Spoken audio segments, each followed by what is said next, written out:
Bueno, ariketa honetan lehenengo esan behar duguna da akatz bat egon dala zure fitxan, bai? Hemen, zuk 3 daukazu. Zifra kopurua 4 izango da 3 barik, bai? Zuzendu zure fitxan, eta egingo dugu enuntziatu zuzen honekin ariketa. Lehenengo esaten dana da, zenbakia kapikua dala, oso ezaugarri kontuan hartzekoa. Kapikua da, 4 zifra ditu, eta zifra guztia batuta 12 ematen du. Kokatuko ditugu hemen zifrak. 4 zifra, momentuz ez ezagunak, hemen eukiko dugu milakoa, hemen eukiko dugu ehunekoa, hemen 10ekoa, eta hemen batekoa. Zifrak danak ez ezagunak dira, baina badakigu, milakoa eta batekoa bardinak izango direla, horri piniko dugu gure lehengo ez ezaguna. Orain, esaten da bai, eguneko zifra, bateko zifraren laukoitza baino unitate bat handiagoa dala. Hau da, egunekoa da bateko zifraren, hau da, ekizen laukoitza baino unitate bat gehiago.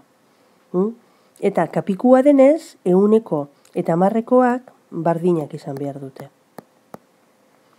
Bai, badaude zifra guztiak orain. Zifra guztien baturak emon behar dau 12. Orduan, hasiko gara zifra guztiak batzen. Eta batura horrek,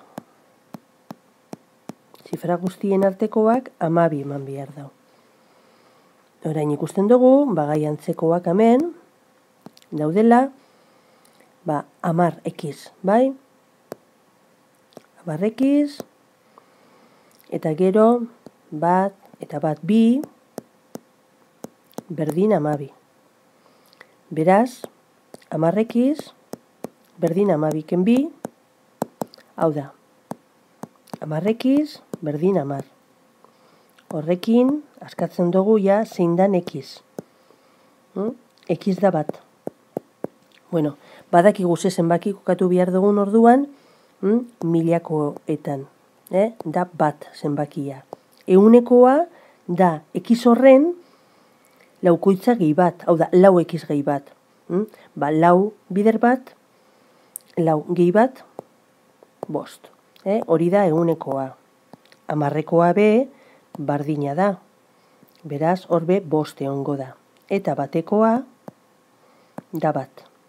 Beraz, gure zenbakia da, 1500 eta 51.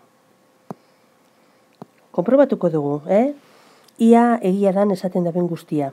Zifra guztien baturak 12 ematen du? Bai, bat gehi 5, 6, gehi 5, 11, gehi bat 12. Lehenengo baldintza betetzen du.